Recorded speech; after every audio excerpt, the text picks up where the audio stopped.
नंद घेरा नंद भयो जय कन्हैया लाल की, हाथी घोड़ा पालखी जय कन्हैया लाल की। नमस्कार, जय श्री कृष्ण। दर्शक मित्रों, रंगोली गुजराती चेनल में फरी एक वखत आपનું हार्दिक स्वागत है।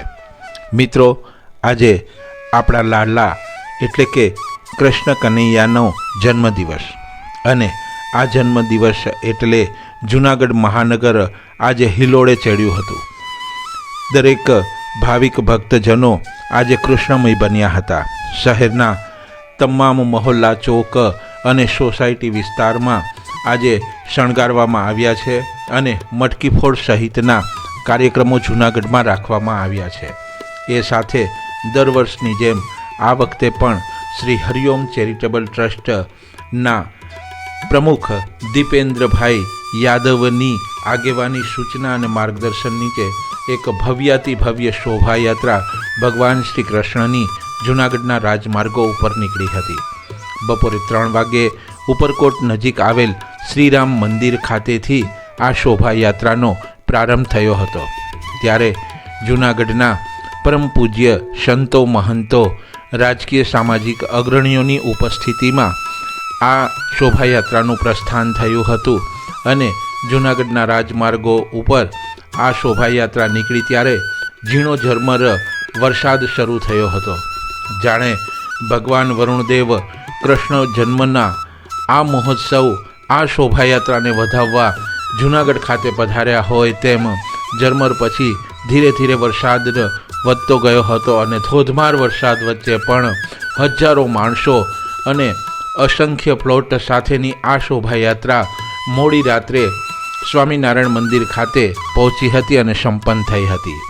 આજની આ શોભાયાત્રામાં મહત્ત્વની વાત એ હતી કે આ વખતે ભાવિક ભક્તજનો ધૂન મંડળો અને સત્સંગ મંડળોની સાથે નાની ઉંમરની બાળાઓ ગોપી બની અને ખૂબ ઉલ્લાસ સાથે આ શોભાયાત્રામાં જોડાઈ હતી।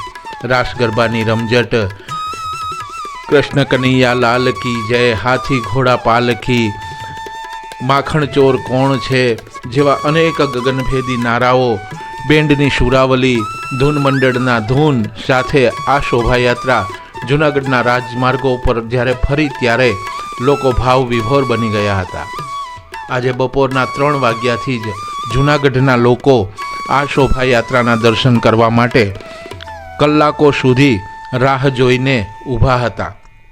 ત્યારે શોભાયાત્રા ધીરે ધીરે આગળ વધી અને સાંજના 6 વાગ્યાના અરસામાં જ્યારે આઝાદ ચોક ખાતે ભગવાન શ્રી કૃષ્ણની શોભાયાત્રા પહોંચી ત્યારે વરુણદેવ મન મૂકીને વરસ્યા હતા। ખૂબ જ ભારે વરસાદમાં પણ ભાવિકો આનંદ વિભોર સાથે આ શોભાયાત્રાને માણતા હતા અને લોકો પલળીને પણ વરસાદના ભીંજાતા આ શોભાયાત્રાના ભાવ વિભોર બની દર્શન કર્યા હતા। ખૂબ જ સુંદર રીતે આ શોભાયાત્રાનું આયોજન દર વખતે શ્રી હરિઓમ ચેરિટેબલ ટ્રસ્ટ દ્વારા જૂનાગઢમાં કરવામાં આવે છે। રામનવમી અને જન્માષ્ટમીના દિવસે આ ટ્રસ્ટ દ્વારા શોભાયાત્રાનું આયોજન કરવામાં આવે છે। તેમાં અસંખ્ય વિવિધ ફ્લોટ સાથે ધૂન મંડળ, રાસ મંડળ, કીર્તન મંડળ સહિતના સેવાકીય સામાજિક સંસ્થાઓ આ શોભાયાત્રામાં જોડાય છે। આ વખતે પણ દર વર્ષની જેમ શોભાયાત્રાના રૂટ ઉપર ઠેર ઠેર પાણી, શરબત, ગરમ ચા, કોફી, નાસ્તા, ફરાળ સહિતના સ્ટોલ ઊભા કરવામાં આવ્યા હતા અને શોભાયાત્રામાં જોડાયેલા અને શોભાયાત્રા જોવા આવેલા ભાવિકોને ભાવથી આગ્રહપૂર્વક તેનું પ્રસાદી વિતરણ કરવામાં આવ્યું હતું।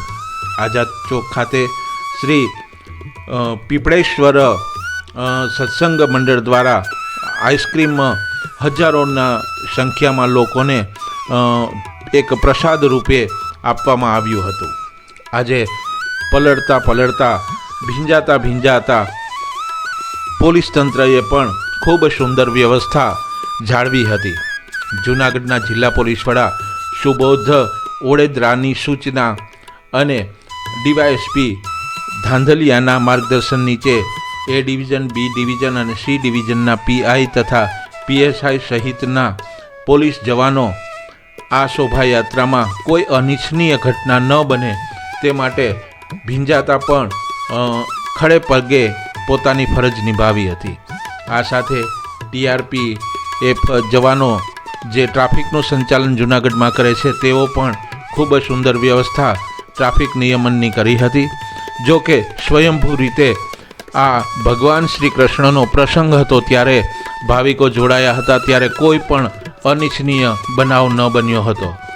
જો કે પંચાટડી ચોકમાં એક મોટી ઉંમરના મહિલાને કોઈ કારણોસર શારીરિક તકલીફ ઊભી થતાં ત્યાં હાજર પોલીસ સ્ટાફે માજીને ઉચકી અને પોલીસની જીપમાં તાત્કાલિક સારવાર માટે હોસ્પિટલે લઈ જઈ એક ફરજની સાથે ખૂબ સારી સુંદર સેવાનું એક ઉદાહરણ પૂરું પાડ્યું હતું.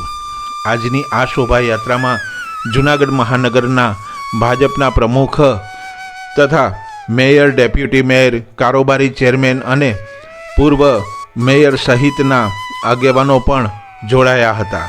ખૂબ સુંદર રીતે જૂનાગઢમાં યોજાયેલ આ શોભાયાત્રામાં અલગ અલગ ધાર્મિક, સામાજિક અને રાષ્ટ્રીયને સાથે લોકોને સંદેશા આપતા ફ્લોટો બનાવવામાં આવ્યા હતા. ખૂબ લાંબી, લગભગ 2 કિલોમીટર જેટલી લાંબી આ શોભાયાત્રા બપોરના 3 વાગ્યાથી લઈ રાતના 9 વાગ્યા સુધી જૂનાગઢના રાજમાર્ગો ઉપર ફરી હતી. ત્યારે લોકો દ્વારા પુષ્પવર્ષા અને ભાવભીના વંદન આ શોભાયાત્રાને કરવામાં આવ્યા હતા. અને આમે દર્શક મિત્રો, કૃષ્ણ કનૈયો કોને વાલો ન હોય. મથુરાની કંસની જેલમાં આજે આઠમના દિવસે ભગવાન શ્રી કૃષ્ણ અવતર્યા અને વાસુદેવે પોતાના પુત્રને કંસથી બચાવવા ટોપલામાં ભગવાન શ્રી કૃષ્ણને લઈ અને યમુના નદી પાર કરી અને ગોકુળ પહોંચ્યા અને નંદ બાવાના ઘરે ભગવાન શ્રી કૃષ્ણને પધરાવ્યા. આ સાથે જ ગોકુળ ઘેલું બની ગયું હતું અને નંદ ખેર આનંદ ભયોના નારા થયા હતા. આખું ગોકુળ ઝૂમી ઉઠ્યું હતું. અબીલ ગુલાલની છોડો અને પુષ્પ વર્ષા સાથે ભગવાન શ્રી કૃષ્ણના જન્મને વધાવવામાં આવ્યું હતું. આ દિવસ એટલે આજનો જન્માષ્ટમીનો દિવસ. આજે ભગવાન શ્રી કૃષ્ણનો જન્મદિવસ અને આ જન્મદિવસ એટલે સર્વ ભારતવાસીઓ માટે એક મહાપર્વ. દિવાળી કરતાં પણ જેને વધુ મહત્ત્વ આપવામાં આવે છે તેવા હિન્દુ ધર્મના આ પવિત્ર તહેવાર જન્માષ્ટમી નિમિત્તે જૂનાગઢ ખરેખર આજે ગોકુળિયું બન્યું છે. આજે તમામ શેરી ગલીઓ મહોલ્લાઓમાં ભગવાન શ્રી કૃષ્ણ અવતરવાના હોય તેવા સાજ શણગાર કરવામાં આવ્યા છે, ચોક શણગારવામાં આવ્યા છે, અનેક ફ્લોટો બનાવવામાં આવ્યા છે. અને એવી જ રીતે આજે જ્યારે બપોરે ભગવાન શ્રી કૃષ્ણની શોભાયાત્રા નીકળી ત્યારે વરુણદેવને પણ આ ભગવાન શ્રી કૃષ્ણની શોભાયાત્રા ઉપર પોતાની અમીવૃષ્ટિ કરવા અહીં આવવું પડ્યું. રંગોલી ગુજરાતી ચેનલ દ્વારા એક નમ્ર પ્રયાસ કરવામાં આવ્યો હતો અને આ શોભાયાત્રા ઘરે ઘરે બેસી આપ નિહાળી શકો તે માટે પૂરતું કવરેજ કરવામાં આવ્યું હતું. રંગોલી ગુજરાતી ચેનલના અમારા પ્રતિનિધિ દ્રષ્ટિ દર્શન જોશી અને માર્ગી રાવલે વરસાદમાં ભીંજાતા આ શોભાયાત્રાનું ખૂબ સુંદર કવરેજ કર્યું છે, જે આપની સમક્ષ પ્રસ્તુત કરીએ છીએ. ચાલો જોઈએ, માણીએ અને ભગવાન શ્રી કૃષ્ણના આ જન્મદિવસને આપણે ખૂબ ભાવ વિભોર થઈ વધાવીએ. રંગોલી ગુજરાતી ચેનલ તરફથી આપ સર્વેને ફરી એક વખત કૃષ્ણ જન્મની લાખ લાખ વધાઈ.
તેરા આનંદ ભયો, જય કનૈયા લાલ કી.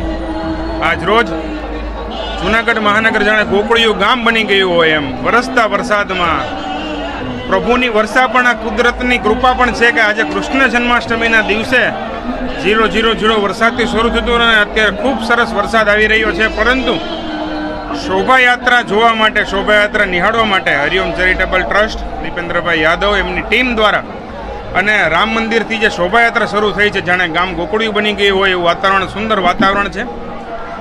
આ જૂનાગઢમાં નીકળેલ ફ્લોટમાં ખૂબ સુંદર, દેશમાં જે પ્રમાણે સ્વચ્છતા અભિયાન ચાલી રહ્યું છે, દેશમાં સિંદૂર ઓપરેશન થઈ રહ્યું, જે 2 દેશની મહિલાઓએ સિંદૂર ઓપરેશન બહાર પાડેલું, આ બંને મહિલાઓનો ફ્લોટ, બ્રહ્માસ્ત્રમ, ઘણા બધા મેસેજ આપતા, સ્વચ્છતા અભિયાને મેસેજ આપતો આ બધા ફ્લોટ મૂકેલા છે. હું જૂનાગઢની જનતાને ખૂબ ખૂબ કૃષ્ણ જન્માષ્ટમીની અભિનંદન આપું છું અને આવો સુંદર મજાના ફ્લોટ આપના માધ્યમથી નિહાળે એનો પણ ખૂબ ખૂબ અભિનંદન આપું છું અને આભાર માનું છું હરિઓમ ચેરિટેબલ ટ્રસ્ટનો કે દર વર્ષે જૂનાગઢ મહાનગરને ચાહે કૃષ્ણ જન્માષ્ટમી હોય કે રામનવમી હોય, જે ગોકળિયું ગામ બનાવે છે અને આવી જ રીતે બનાવતા રહે એવી શુભેચ્છા. અસ્તુ. જય શ્રી કૃષ્ણ. જો આપ શ્રીને અમારો આ કાર્યક્રમ ગમ્યો હોય તો રંગોલી ગુજરાતી ચેનલને લાઇક અને સબસ્ક્રાઇબ કરવા નમ્ર વિનંતી છે. તે સાથે બેલ આઇકોન ખાસ દબાવશો જેથી આવા જ કાર્યક્રમો આપને સૌથી પહેલાં જોવા મળતા રહે. Thank you for watching rangoli Gujarati channel. આપનો ખૂબ ખૂબ આભાર.